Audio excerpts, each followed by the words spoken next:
Paano natin malalaman kung tayo tinatrato ng tama ng ating mga employer? Marami sa mga employer po ay iba-iba po ang pagdadala po ng mga kasambahay po nila. Una po, paano natin malalaman kung mabuti po ang ating napuntahan na bahay o unang-una po ay ang ating mga sahod. Tandaan po natin, pumunta po tayo dito para sa sahod. At silang ina-expect din po nila sa atin ay trabahong matino. So, ganun po yun, dalawa po yan. Una, paano malalaman kung ito ay mabuting employer? Unang-una, sumusunod po siya sa sahod. Kung magkano ang iyong sahod. Kung ano nasa kontrata, sumusunod siya. Yan ang unang-una. Dahil ako, yung naranasan ko naman po nasa Kuwait, hindi ko siya masasabing siya mabait. Pabait ba ang tawag doon? Hindi niya ako kayang pasahurin ng tama. Hindi nga siya mabunganga, pero dapat lang hindi siya magbunganga dahil hindi naman niya ako pinapasweldo ng tama. Di ba? So, hindi ko mabait yung hindi sumusunod sa kontrata, unang-una, lalo na sa sahod. Tandaan nyo, iyon po ay red flag na. Pero, kapag ka nandoon na kayo sa ganong sitwasyon, wala po na tayong magagawa. Dahil tayo nasa loob na ng puder nila. Wala na tayong choice. Lalong-lalo na din noon, ang pangalawa ko rin punta doon ay direct hire na naman. Kaya ayaw ko na talaga po ang direct hire. Sa totoo lang. Dahil talagang wala kang panalo sa kanila. Kaya itong ano ko ngayon, hindi to direct hire. Duman ako ng agency, legal na agency. Hindi direct hire. At sumunod sa kontrata, sumunod sa tamang pasweldo. So, yun na.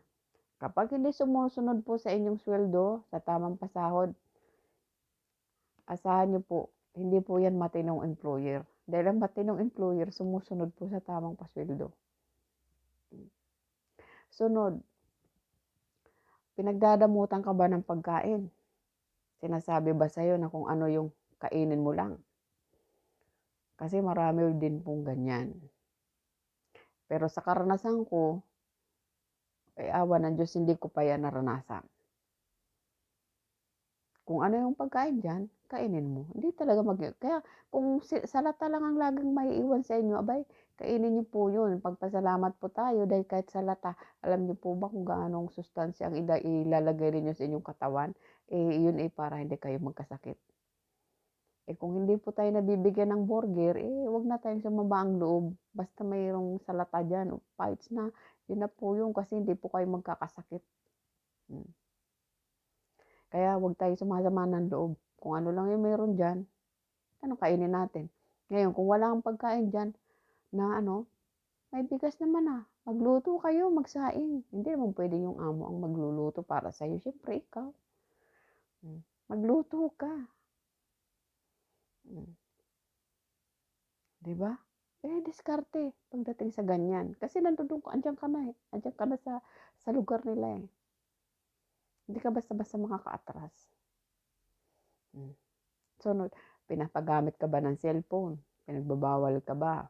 Yan, isa yan sa mga red flag. Kung hindi ka pinapagamit ng ganyan, na ayaw nila na makipag-communicate ka sa pamilya, asahan mo may gagawin yan na hindi mabuti. Kaya maging ready na po kayo sa mga ganyan. Kailangan po meron tayong yung marunong tayong makiramdam kung ano meron sa paligid natin. Di ba? Ngayon, yung iyong higaan, malalaman mo yan kung yung pagdating mo pa lang sa bahay mo, ang kwarto na tutulugan mo ay walang lock. Meron pa akong na nakabuyang-yang. Hindi man lang walang lock.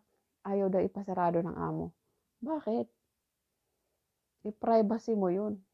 Diba? So, another red flag din ho yan. Ngayon, kung nandiyan naman din kayo sa sitwasyon na ganyan, At, nandiyan na kayo na ang kwarto talaga ay gusto na gumawa kayo ng paraan na isarado yung inyong kwarto. Hmm, lagyan niyo 'yan ng mga pabigat diyan o ano, para hindi basta-basta nabubuksan. Kung mabuksan man, mararamdaman mo na may pumasok sa kwarto mo. Gano'n po dapat yung security niyo, eh, i-ano po niyo po 'yan, mas aware kayo lagi. Dahil wala pong makakatulong sa sarili, kundi sarili lang. Kaya lagi kayong mag-iingat. Bago kayo matulog, i-secure ninyo ang inyong mga sarili. Kaya maraming nababalitaan tayo na nagagahasa. Bakit nagagahasa? Hangga't maaari ho, kung kaya ninyong ipasla kahit washing machine din sa may pintuan nyo, gawin nyo na ho. Huwag lang kayong pasukin sa kwarto. Maliban na lang kung gusto nyong papasukin sa kwarto. Joke. Pero, naku, Diyos ko. Yan na wag ninyong gagawin. Wag kayong gagawa ng problema na hindi nyo kayang labasan. Magtrabaho lang po tayo at sumildo. Dahil kaya tayo nagpunta dito, dahil yun lang naman talaga ang purpose. Wag na po nating samahan pa ng monkey business yung ating mga buhay. Dahil hindi po yan nakakatulong sa ating mga sarili. Kundi gumagawa po tayo ng problema na hindi naman po natin alam kung paano lusutan. Kaya maging matalino po tayo. Wag po tayong padalos-dalos sa ating mga aksyon. At kailangan bantay sarado ka lagi pagka matutulog ka. Sunod, yung plato, yung pinagkainan nyo, malalaman mo rin yun kasi bawal kang gumamit. Diyan mo makikita isa yan sa red flag na bawal kang gumamit sa mga plato nila, kutsara nila. Meron kang sarili. Diba? It's a red flag din. Isipin mo, kung tutuusin, mas malinis ka pa nga kung, diba? Malinis ka naman sa sarili mo. Wala ka namang sakit dahil hindi ka naman makaka-abroad kung ikaw ay may sakit. Pero, pakiramdam mo, pinandidirihan ka nila. So, diyan makikita mo na kung anong ugali meron ng amo mo. Sunod, pag yung amo mo nanggaganyan ng alikabok, may ganyan na employer. Pagkaganyan ng employer mo, diskarte gagawin mo dyan paglilinis? Kailangan, bago siya magganyan, nakapag-wipe ka na. Kailangan, active tayo sa mga ganyan. Yung mga ma-analyze ba? Ina-analyze po natin dapat yung ating mga employer.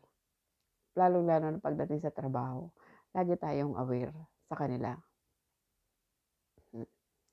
Pero, kung ganyan talagang ginagawa, wala ka na ho talaga kayong magagawa dun. Kundi, punasan nyo na lang. Kasi talagang maraming mga employer na ganyan, lalo na pag bata-bata pa. Masakit sa ulo. Ako, maswerte ako kahit paano. Yung naging amo ko talaga sa Dubai, terrible talaga. Grabe, sobra. Siya na, pinaka-worst. Kaya sabi ko, sana hindi ko na hindi na magkaroon. Kaya minsan talagang tutunga talaga yun na kung hindi mo makuha ng first, second, malamang may third pa naman or may fourth pa. Makakatagpo ka rin ng mabuting tao. Basta wag lang po tayong gumawa ng masama.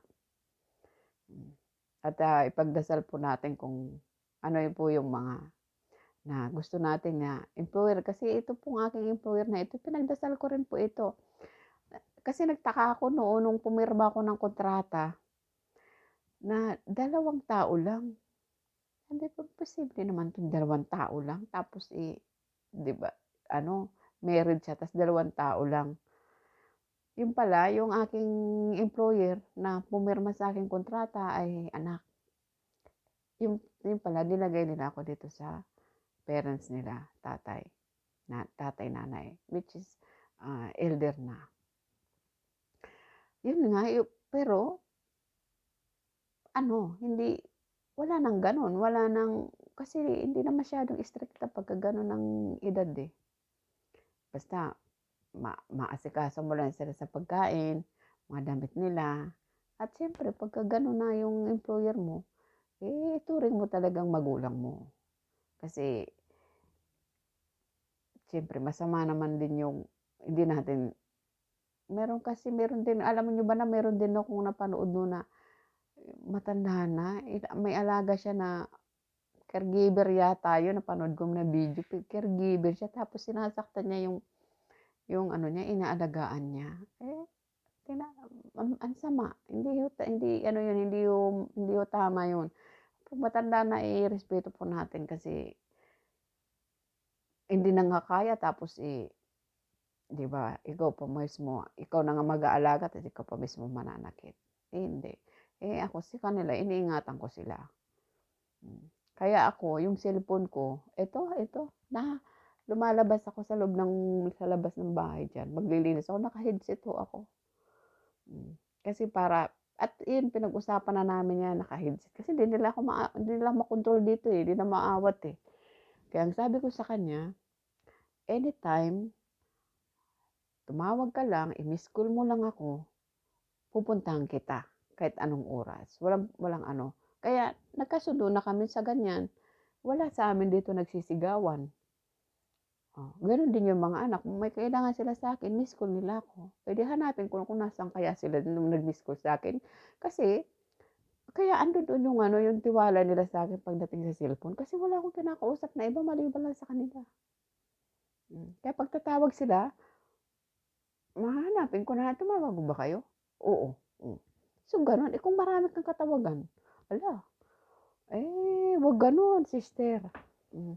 Maging matino po tayong mga trabahador para po tayo hindi dito namamaltrato. Umayos po tayo. Pagdating sa ano, ito, alam na nila 'yan. Minsan pinagtsitsismisan nila ako do'n sa mga nakakarating na lang sa'kin yung ibang mga katulong, ganito kinukuwento ng mga anak kasi yung ibang anak may mga katulong din.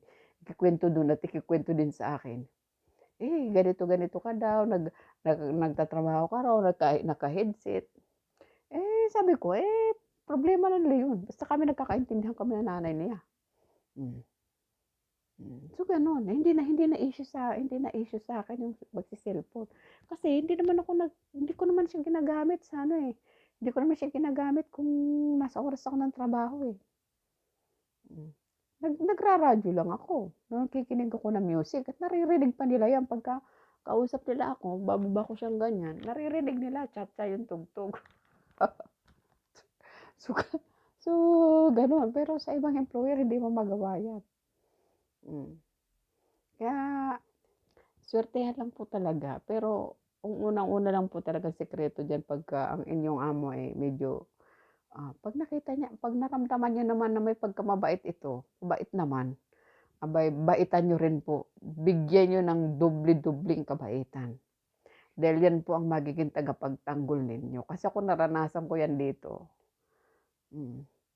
Kapag kapagka sinabi ko dun halimbawa, pagdating lang ng unang-una talaga sa pagdating sa pera sa advance kasi siyempre lalaki ang may control dito. 'Pag kinausap ko yung asawa, sasabihin, "Maapipulos," ganyan ba, maapipulos daw. Eh, siyempre hindi ka naman makapagkulitan, pero kailangan mo talaga, eh. So, anong gagawin mo para mo ma-approach yung gano'n? 'Di pabayaan mo na lang yun. Meron ka pang option number 2, yung asawang babae. Dun ka ngayon makipag-usap, na ganito, ganito, ganito, nagsabi ka na dun sa asawa ibigay. Ngayon siya ngayon kung kakampi mo yun, siya ngayon ang mag-aabogado sa asawa niya. So gano'n ho yung pamamaraan. Kung mabait naman sa inyo, ibigay niyo, doble-dobleng kabaitan ang ibigay ninyo. mas doble-dobleng care ang ibigay ninyo at respeto sa kanila. Kasi yun ang unang-unang tagapagtanggol mo dito sa bahay na ganito. Siya ang magtatanggol sa inyo. So, yun ang magiging option mo. Siya ngayon ang makikipag-ano. Siya ngayon ang makikipag-usap sa asawa niya. Eh, paano kung galit sa'yo yun? Oh, hindi gusto ang ugali mo. Paano ka pa makakapag-approach? Paano ka hihingi ah, ng pabor kung meron kang hihingin na pabor? Kasi ako pagka meron akong kahit wala kasi talaga dito, walang day off. Pero kahit walang day off, hindi ako nagdidesisyon na ganito, "Ay wala akong day off, ganito, ganito." Hindi. Kasi alam mo naman, eh, since na nagpunta ka dito, alam mo naman na talaga walang day off, eh.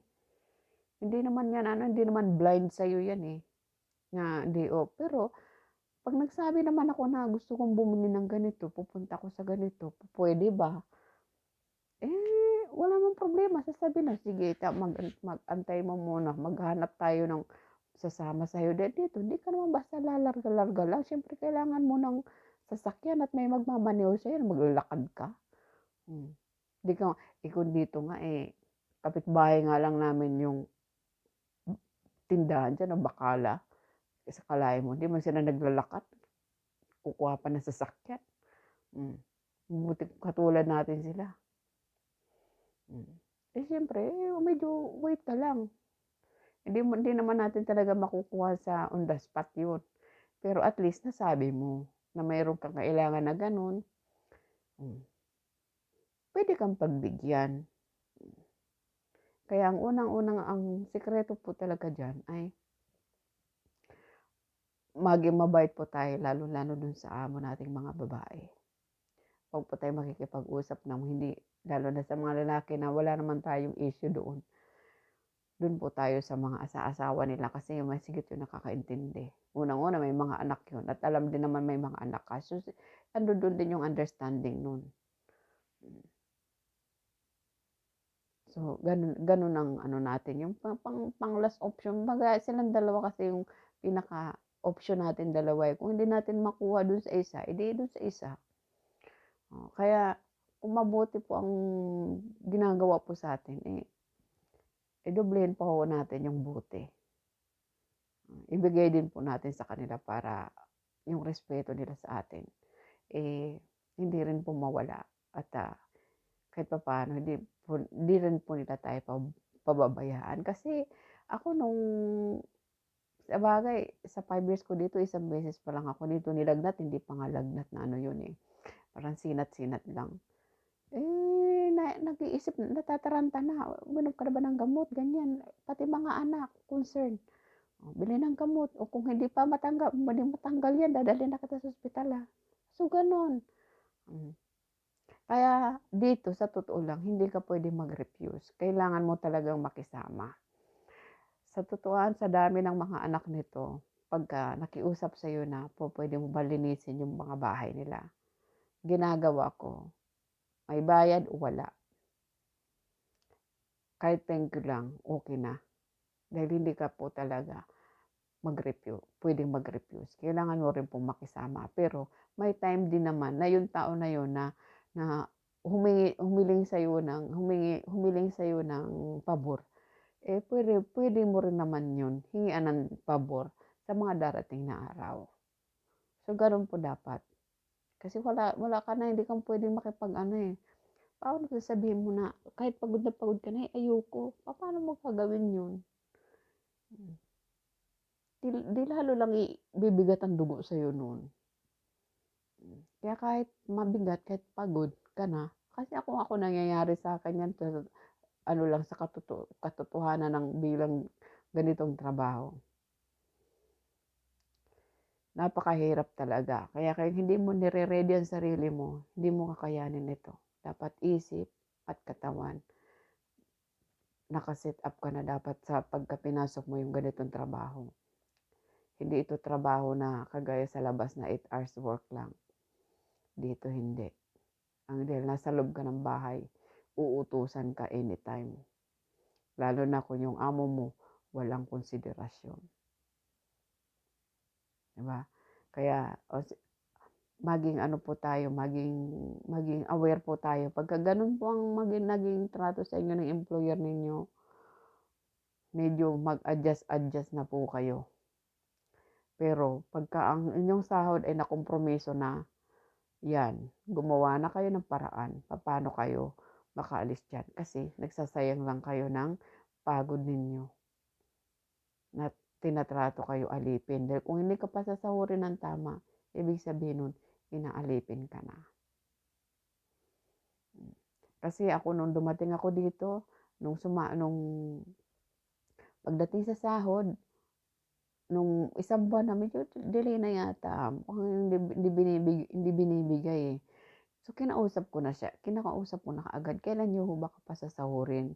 Yung palang isip niya, after 3 months pa, ganyan. Sabi ko, "Ay hindi ho puwede kasi may mga anak ho ako, kailangan ko po ng sahod na kada buwan." Gano'n ba? O sige. So, gano'n po mag-approach po tayo. Daanin po natin sa diplomasya at, daanin po natin sa mabuting trabaho. 'Pag napagalitan, 'wag nagwawala, 'wag nagdadabog. Magtrabaho tayo ng tahimik, hindi maingay, basta magtrabaho ka na may accomplishment yung ginagawa mo araw-araw. So, gano'n po 'yun, para makaiwas po tayo sa pagmamaltrato at tratuhin po tayo ng tama. Ngayon 'pag hindi pa rin po talaga ginawa na natin yung best natin at hindi pa rin po talaga tayo natatrato ng tama, lahat naman ginawa na, then 'yun na po ang final. Pagdating ng oras naman ng ikaw ay finish contract na, kahit isang pakiusap, 'wag na 'wag kang papayag. Kasi tapos ka na, exit ka na. 'Wag na ho kayo magre-renew ng kontrata. Gano'n lang po ang ano nun. Marami pong employer, maraming agency. Kaya 'wag tayong mag-stick kung sa isa lang na hindi naman tayo tinatrato ng tama. Kaya hanggang dito na lang muli at sana po, mag-subscribe po kayo ng channel na ito para po makaabot ito sa mga nangangailangan na kailangan ng, um, advice at guidance para po sa mga nagnanais po talaga mag-abroad. Ang video po ito ay para po makatulong sa iba na maging, mag-isip-isip po muna bago po talaga mag-abroad. Kasi hindi po talaga biro. Hindi po talaga puwede sabihin na, katulong sa bahay ang madali lang maglinis." Hello, madali maglinis? Naku, linis na 20 square meter. Hindi po gano'n. Kaya mag-isip-isip po tayo. Kaya sa susunod po na video ko marami pa po akong ise-share sa inyo at, please subscribe at, like niyo po at i-share niyo po ang video na ito para mapanood po ng iba at magkaroon sila pa ng lakas ng loob na na magtrabaho dito. Kailangan lang talaga, meron tayong dala na sa lakas ng loob. Maraming salamat po ulit sa inyong panonood.